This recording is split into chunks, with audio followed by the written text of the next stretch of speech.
Everyone, welcome to our YouTube channel Bimb the image foundation. आज हम पढ़ने वाले हैं पर्यावरण शिक्षा के प्रीवियस ईयर महत्वपूर्ण प्रश्न। अगर आप यूपी टेट को टारगेट कर रहे हैं तो ये प्रश्न आपके लिए बहुत ही इम्पोर्टेंट होने वाले हैं। आप अपना आकलन कीजिएगा कि आपके कितने प्रश्न सही गए हैं और जो ना हो उनको आप रिटन डाउन करिएगा और बार बार प्रैक्टिस कीजिएगा। चलिए शुरू करते हैं। पहला प्रश्न, संविधान सभा ने राष्ट्रीय गान को कब अपनाया था? ऑप्शन ए 20 जनवरी 1950 को, 24 जनवरी 1950 को, 21 मई 1949 को या फिर 13 नवंबर 1949 को।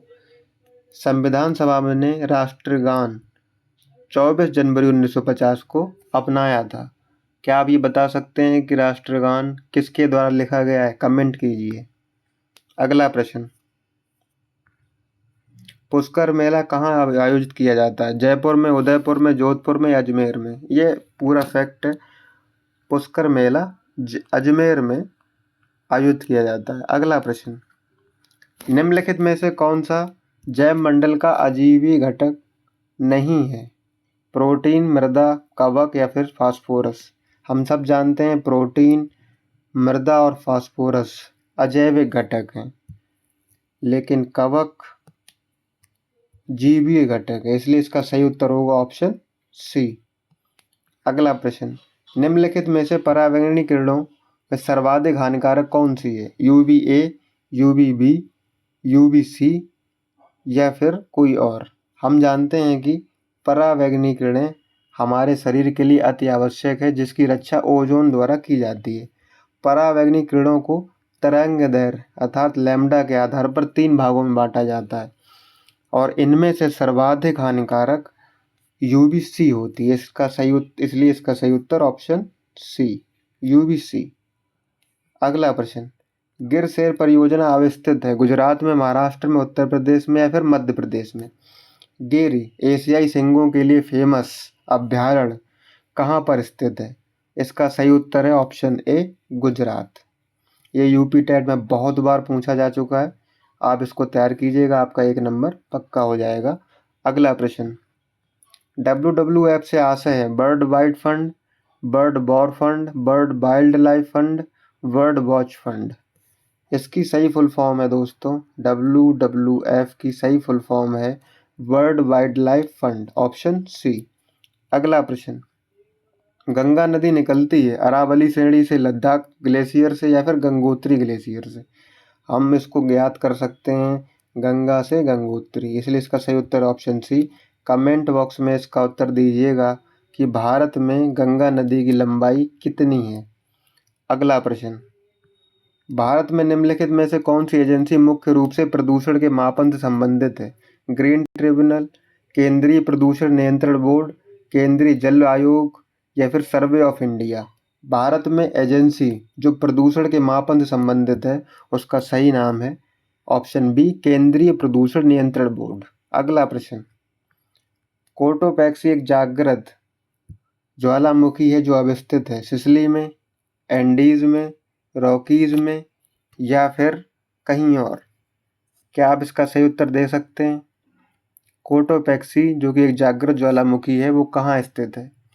इसका सही उत्तर है दोस्तों ऑप्शन सी, एंडीज में, और ये दक्षिण अमेरिका में अवस्थित है। अगला प्रश्न, तिब्बत की सांगपो नदी भारत में किस नाम से जानी जाती है? सांगपो नदी तिब्बत की भारत में किस नाम से जानी जाती है? गंगा नदी के नाम से, यमुना से, ब्रह्मपुत्र से या सिंधु से? इसका सही उत्तर है दोस्तों option C, Brahmaputra. UP TET में ये क्वेश्चन काफ़ी बार पूछा जा चुका है, आप इसको तैयार कर लीजिएगा। अगला प्रश्न, घास भूमि क्षेत्र के पारतंत्र की खाद्य श्रृंखला में सबसे उच्च उपभोक्ता कौन सा होता है? शाकाहारी जीव, मांसाहारी जीव, जीवाणु या फिर शाकाहारी या मांसाहारी? पारतंत्र में खाद्य श्रृंखला में सर्वाधिक उच्च स्तर पर मांसाहारी जीव होते हैं। अगला प्रश्न, वायुमंडल का प्रमुख स्तर जो पृथ्वी तल के नज़दीक है, समताप मंडल, क्षोभ मंडल, मध्य मंडल या फिर आयन मंडल? यूपी टेट में वायुमंडल की परतों से काफ़ी बार क्वेश्चन पूछा गया है, आप इसको तैयार कर लीजिएगा। अगर आप यूपी टेट में अच्छा को स्कोर करना चाहते हैं तो आपको वायुमंडल की सभी परतों की विशेषताएं पता होना चाहिए। पृथ्वी तल के सबसे नज़दीक क्षोभ मंडल होती है, इसलिए इसका सही उत्तर ऑप्शन बी। अगला प्रश्न, संयुक्त राष्ट्र सुरक्षा परिषद में कितने स्थायी सदस्य हैं? 3, 4, 5 या 6? इसका सही उत्तर है दोस्तों ऑप्शन सी 5। ये बिल्कुल फैक्ट पे आधारित क्वेश्चन है, इसको आप केवल याद कर लीजिएगा, इसकी कोई ट्रिक नहीं है। अगला प्रश्न, सरिस्का राष्ट्रीय उद्यान अब स्थित है पश्चिम बंगाल में, गुजरात में, राजस्थान में या फिर असम में?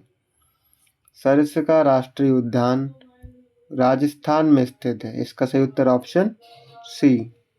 नेक्स्ट प्रश्न, पारिस्थितिकी तंत्र में ऊर्जा का मुख्य स्रोत है एटीपी, सूर्य प्रकाश, डीएनए फिर या आरएनए? पारिस्थितिक तंत्र में ऊर्जा का प्रमुख स्रोत सूर्य होता है।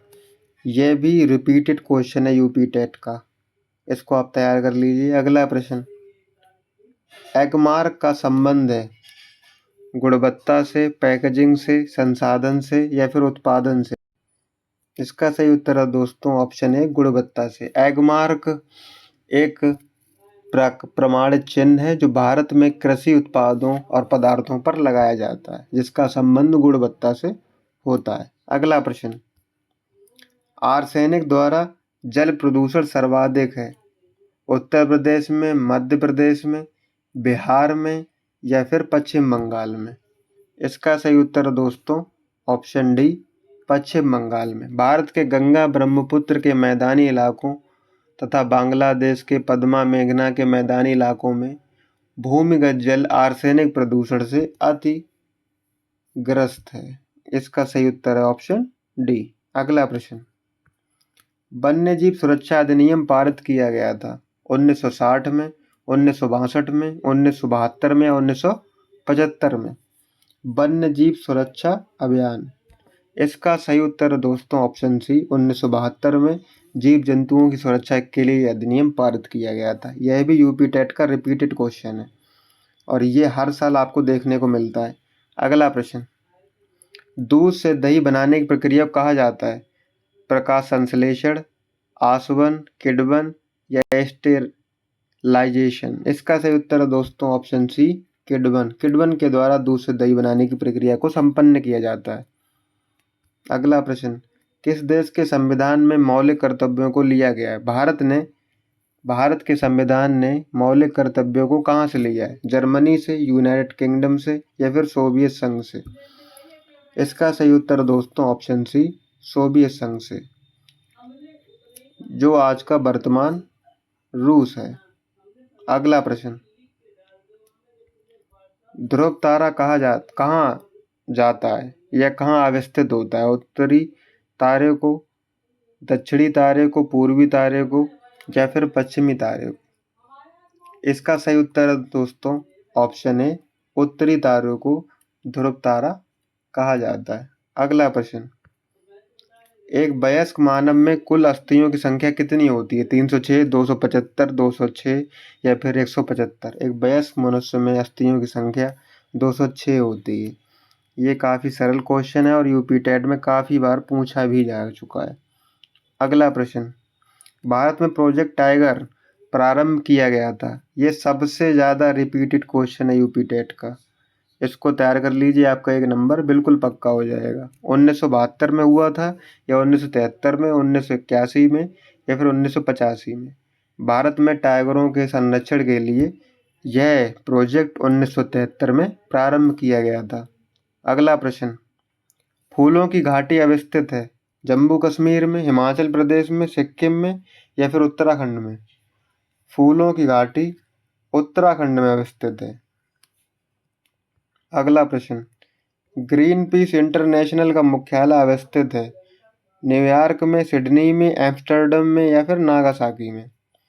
ग्रीन पीस इंटरनेशनल का मुख्यालय दोस्तों एम्स्टर्डम में स्थित है। यह एक फैक्ट है, आप इसको याद कर लीजिए, ये आपको काफ़ी महत्वपूर्ण लगेगा। अगला प्रश्न, प्रकाश संश्लेषण के प्रकाशीय चरण के दौरान ऑक्सीकरण एवं खाली स्थान का अपचयन होता है, ऑप्शन ए या फिर ऑप्शन बी?